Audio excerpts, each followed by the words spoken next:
क्यों आखिरकार नए हुक्मनामे जम्मू कश्मीर में आयद किए जाते हैं? क्यों आखिरकार शराब यानी कि वाइन और बियर जो है वो डिपार्टमेंटल स्टोर में जो है रखे जाने को बाज़ाब्ता तौर परमिशन दी जा रही है? आपको बता दूं कि आए दिन हमेशा नए हुक्मनामे आते हैं और नए हुक्मनामे महज जम्मू कश्मीर में देखने को जो है लगातार देखने को मिल रहे हैं। इस वक्त हमारे साथ बातचीत करने के लिए जुड़े हैं आम आदमी पार्टी के सीनियर लीडर रिजवान साहब। सबसे पहले सर आपका बहुत शुक्रिया वक्त देने के लिए। सीधे सवाल पे जाते हैं।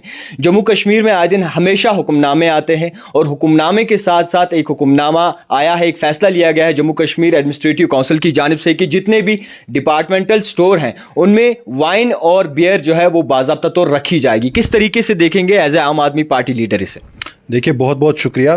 देखिए, जैसा हमने हाल ही में देखा है कि इन्होंने जो ये हुक्मनामा जारी किया है एडमिनिस्ट्रेटिव काउंसिल के थ्रू, जिसकी सरबराही एलजी साहब कर रहे थे, और इसमें कहा गया है कि हर कोई डिपार्टमेंट स्टोर जो है जिसकी जो एनुअल टर्नओवर हो, देखिए इसमें भी इन्होंने कितनी बड़ी गड़बड़ की है। जम्मू में इन्होंने कहा कि एनुअल टर्नओवर जो है 5 करोड़ होना चाहिए, लेकिन कश्मीर में इन्होंने कहा कि एनुअल टर्नओवर 2 करोड़ होना चाहिए, तब जाके जो वो डिपार्टमेंटल स्टोर जो है शराब रख सकता है, शराब जो है मैसर होगी, शराब जो है गली गली कोचू कोचू में अवेलेबल होगी। देखिए जनाब, आप देखते हैं यहां से ये जो नशा मुक्त भारत अभियान चला रहे हैं, इतने बड़े स्टेज पे चला रहे हैं, जिसमें पूरे जो है एडमिनिस्ट्रेटिव जो भी एडमिनिस्ट्रेशन है, पूरे डिस्ट्रिक्ट्स की एडमिनिस्ट्रेशन है, आपने देखा कि हर किसी डिस्ट्रिक्ट की एडमिनिस्ट्रेशन जो इस चीज को सपोर्ट करती है और ये अभियान चलाया जाता है हर एक डिस्ट्रिक्ट में, लेकिन आपने देखा है यहां से ये शराब जो है मैसर करा रहे हैं। ये जानते हैं कि ये मुस्लिम स्टेट है, यहां से 90 से ज्यादा जो है मुस्लिम मेजॉरिटी है यहां पे, और यहां पे ये शराब ला रहे हैं। This is a land of cents,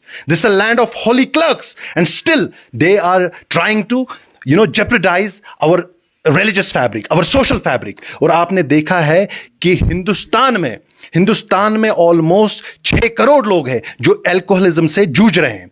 और आप देखिए कि ये एक इतना बड़ा नशा है। मिनिस्ट्री ऑफ सोशल वेलफेयर ने एक रिसर्च कंडक्ट की थी, जिसमें हमने देखा था कि हर साल जो हिंदुस्तान में डेथ्स होती है वो ऑलमोस्ट 2.7 लाख डेथ्स होती है, और 60,000 जो है कैंसर पेशेंट्स जो है वो शराब की वजह से जूझ रहे हैं, और लिवर सिरोसिस की वजह से 1 लाख लोग मारे जाते हैं, और अराउंड 1 लाख लोग जो है एक्सीडेंट्स की वजह से मारे जाते हैं जो शराब पी के जिनका एक्सीडेंट होता है। तो इस मामले में आप देखिए, ये जो है ये थ्रेट है ना ही हमारे कल्चर को, ना ही हमारे मजहब को, हमारी सोच को, हमारे यूथ को। आपने देखा है कि हमारा जो यूथ है पिछले 70 साल से अंधेरे में है, 70 साल से जूझ रहा है, लेकिन उनके लिए ये एम्प्लॉयमेंट के जरिए जो फराहम करने चाहिए थे, आपने देखा कि यहां की अनएम्प्लॉयमेंट रेट जो है वो 33% है जनाब, 33% है यहां की अनएम्प्लॉयमेंट रेट, लेकिन इस बारे में ये कोई बात नहीं कर रहे हैं।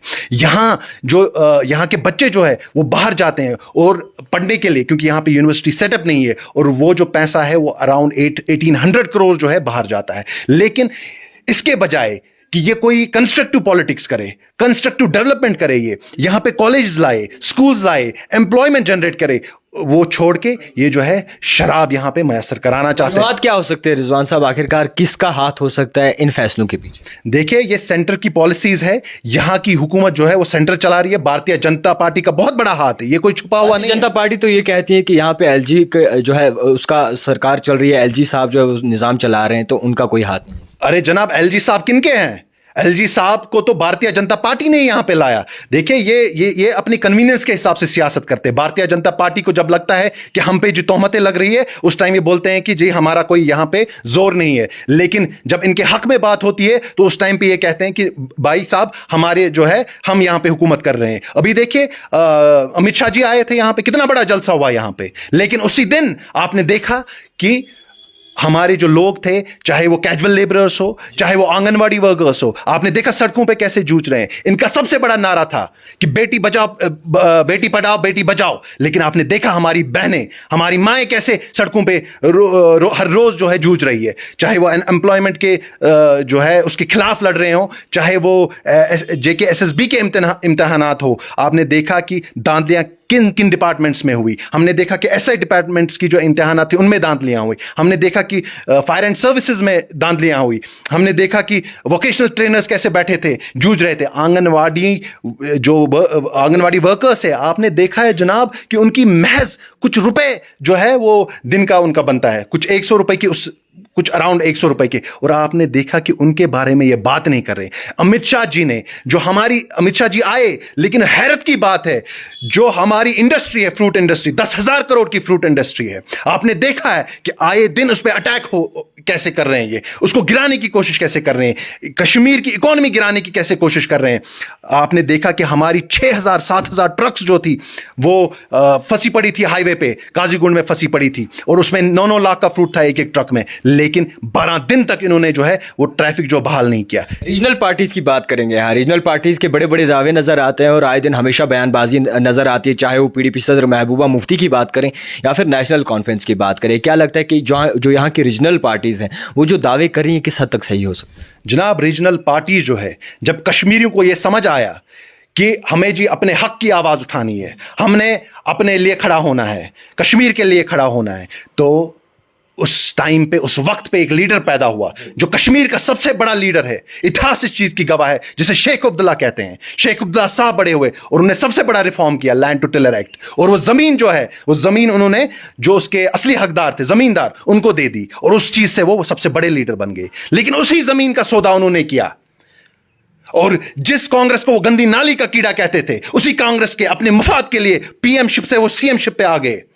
370 को इन्हीं ट्रेडिशनल पार्टीज ने, डायनेस्टिक रूल ने खत्म किया, जो ये डायनेस्टी में चल रहे हैं। देखिए, आप देखिए, शेख अब्दुल्ला साहब, फिर उसके बाद फारूक अब्दुल्ला साहब, फिर उसके बाद उमर अब्दुल्ला साहब, अब और उसके इन्हीं के खानदान से बस आ रहे हैं। क्या इनके बाहर जो कोई बंदा है नहीं क्या इस काबिल की जो कश्मीर को चला पाए? ये जनाब, ये सिर्फ मुफाद परस्ती की, डायनेस्टी की एक परिवारवाद है। ये खुद ही हुकूमत करना चाहते हैं, खुद ही सारी चीजें चलाना चाहते हैं अपने मुफाद के लिए, अपने जो डिजायर है फुलफिल करने के लिए।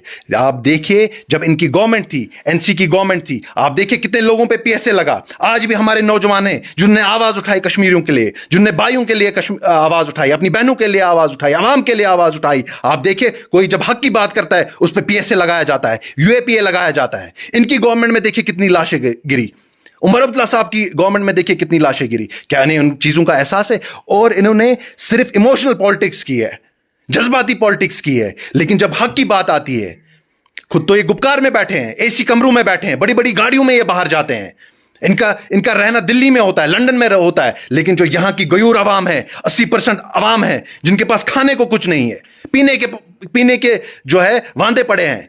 जो एक आखिरी सवाल आपसे रहेगा, इलेक्शंस के बारे में क्या ख्याल है? क्या आम आदमी पार्टी जो है इलेक्शंस में बाज़ाब्ता तौर टक्कर दे सकेगी रीजनल पार्टीज को? देखिए जनाब, ये जीत सच और झूठ की है, और जो लोग जानते हैं इस बात को कि सच क्या है, वो हक का साथ देंगे, वो आम आदमी पार्टी का साथ देंगे। यहां पे देखिए, यहां पे वो झूठी सियासत नहीं होती है। मैंने बार बार कहा है जनाब, अगर मैं भी कोई गलत चीज करता हूं, मैं फेंका जाऊंगा, क्योंकि आम आदमी पार्टी का विजन और मिशन जो है वो अटल है, वो आवाम को फायदा पहुंचाना है। केजरीवाल जी की जो सियासत है, आंदोलन से निकली हुई सियासत है। आपने देखा वो रामलीला मैदान में से उन्होंने सियासत स्टार्ट की, और उस टाइम पे मात दी उन लोगों को, उन बड़े बड़े ताकतवर लोगों को मात दी जो पूरे हिंदुस्तान को कब्जा करना चाहते थे।